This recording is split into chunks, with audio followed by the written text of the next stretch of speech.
নিয়ে। সেই আপডেটে কি বলা হয়েছে, এই যে তীব্র তাপদাহ, এই তীব্র তাপদাহের জন্য অনেক জেলায় প্রাইমারি স্কুলগুলি সকালে শিফট করার ভাবনা চিন্তা করেছিল, যেটা 4 জুন অর্থাৎ আজ থেকে সকালে স্কুল হতো।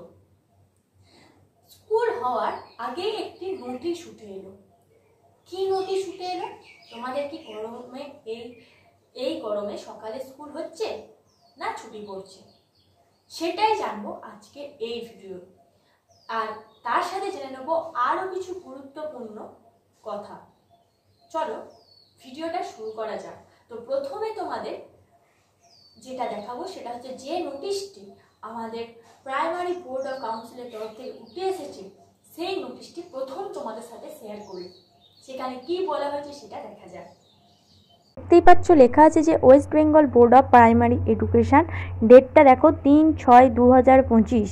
এই নোটিশের মাধ্যমে কাকে কাকে জানানো হচ্ছে? To the chairperson district primary school council, primary school council all district অর্থাৎ সমস্ত জেলার chairman, chairperson, primary school council, district primary school council সমস্ত কিন্তু জেলায় জানানো হচ্ছে। সাবজেক্ট কী আছে? Advisory regarding shifting of school hours অর্থাৎ স্কুলের সময় পরিবর্তন সংক্রান্ত পরামর্শ। এরপরে কি বলা হয়েছে? It has been observed recently that some of the primary school council have issued notice for shifting of school hours for the primary school from day of morning without any assessed prior approval of the higher authority অর্থাৎ সম্প্রতি লক্ষ্য করা গেছে যে কিছু প্রাথমিক বিদ্যালয় পরিষদ উচ্চতর কর্তৃপক্ষের কোনো সম্মতি বা পূর্বানুমোদন ছাড়াই প্রাথমিক বিশ্ববিদ্যালয়ের সময়সূচি দিন থেকে সকাল পর্যন্ত পরিবর্তনের জন্য নোটিশ জারি করেছে। এরপর নাও in terms of section 19N of the West Bengal Primary Education Act 1973, all primary school council are hereby advised not to shift the hour of primary schools under their jurisdiction without any assessed prior approval of the higher authority অর্থাৎ এখন পশ্চিমবঙ্গ প্রাথমিক শিক্ষা আইন 1973 দ্বারা 19N অনুসারে সমস্ত প্রাথমিক বিদ্যালয় পরিষদকে এত দ্বারা পরামর্শ দেয়া হচ্ছে যে তারা তাদের আওতাধীন প্রাথমিক বিদ্যালয়ের সময় উচ্চতর কর্তৃপক্ষের সম্মতি পূর্বানুমোদন ছাড়া পরিবর্তন না করে। এই যে নোটিশটি, সেই নোটিশটি থেকে বুঝতেই পারলে যে তোমাদের 4 জুন থেকে অনেক জেলায় মর্নিং স্কুল করার কিন্তু সিদ্ধান্ত নেওয়া হয়েছিল।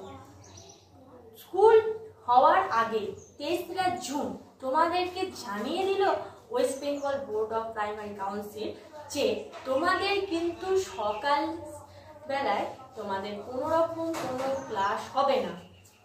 যেমন তোমাদের ডে সেকশানে ক্লাস হয় তেমন ডে সেকশানে ক্লাস হবে না। এবং এই কারণেই এটি করেছে যে অনেক স্টুডেন্ট আছে যারা অনেক দূর থেকে স্কুলে আসে বা অনেক টিচার আছে যারা অনেক দূর থেকে স্কুলে আসে। এবার যারা স্টুডেন্ট তাদের কিন্তু এই যে স্কুল যদি মর্নিংয়ে হয় তারা কিন্তু ঠিক টাইমে ক্লাসে উপস্থিত নাও থাকতে পারে, তার ফলে কিন্তু পড়াশোনায় তাদের ব্যাহত হতে পারে। সেই সব দিক বিচার বিবেচনা করে ঠিক করা হয়েছে যে তোমাদের ডে শিফটে যেমন ক্লাস হতো ঠিক সেইভাবেই তোমাদের ডে শিফটে ক্লাস হবে, মর্নিং শিফটে কোনো রকম কোনো ক্লাস হবে না। দেখো তোমাদের এখানে কিন্তু মর্নিং শিফটে ক্লাস হবে না সেই নোটিশ জারি করেছে, কিন্তু এই যে তীব্র তাপদাহ এর ফলে ডে শিফটে ক্লাস করতে গেলে অনেক ছাত্রছাত্রীর অনেক অসুবিধা হচ্ছে, অস্বস্তিকর পরিবেশের সৃষ্টি হচ্ছে, যার ফলে ছাত্রছাত্রীরা স্কুলে গেলেও পড়াশোনায় অমনোযোগী হয়ে যাচ্ছে এই তীব্র তাপদাহের কারণে। তো এই যে নোটিশ এখানে বলা হয়নি যে তোমাদের গরমের ছুটি আবার পড়বে না। গত কয়েক বছর যদি আমরা খেয়াল করে থাকি তাহলে দেখতে পাবো যে গরমের ছুটি অনেকবারই বাড়ানো হয়েছে, তাহলে এবারেও কিন্তু গরমের ছুটি বাড়তে পারে। এখানে মর্নিংয়ে স্কুল হবে না সেটা জানিয়েছে, তোমাদের গরমের ছুটি পড়বে না সেটা কিন্তু এখনো পর্যন্ত জানায়নি। তাহলে তোমাদের গরমের ছুটি পড়ার এখনো কিন্তু সম্ভাবনা আছে। যদি বিচার বিবেচনা করে দেখা যায় যে তোমাদের গরমের ছুটি দেওয়া উচিত, তীব্র তাপদাহ সহ্য করা যাচ্ছে না, আরো বাড়ছে, তাহলে কিন্তু তোমাদের আবার গরমের ছুটি পড়তে পারে। তোমাদের যে পিরিয়ডটাতে গরমের ছুটি ছিল সেই পিরিয়ডটা তুলনামূলক কম গরম ছিল, কিন্তু যখন স্কুল খুলছে তার কয়েকদিন আগে থাকতে কিন্তু তীব্র তাপদাহর প্রভাব বাড়ছে। এবার দেখা যাক যে তোমাদের গরমের ছুটি পড়বে কিনা। অবশ্যই সেটা নির্দেশের মাধ্যমে জানাবে, সেটার জন্য আবার কোনো নোটিশ আসবে। তো যখনই কোনো গরমের সংক্রান্ত কোনো নোটিশ আসবে তখনই কিন্তু আমরা তোমাদেরকে জানিয়ে দেব। তার জন্য আমাদের চ্যানেলটিকে সাবস্ক্রাইব করে পাশে থাকতে হবে। তো আজকের ভিডিও এই পর্যন্তই, আশা করি পুরোটা বোঝাতে পেরেছি। ধন্যবাদ সবাইকে। Junior education.